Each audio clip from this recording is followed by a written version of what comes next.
Uma chuva de aproximadamente 1 hora em Serrolândia. 1º de abril, sábado.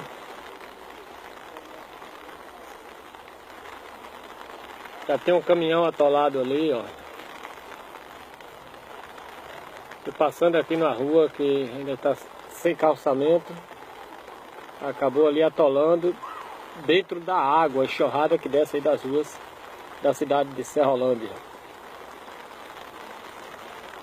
Serrolândia, Bahia. Muita chuva.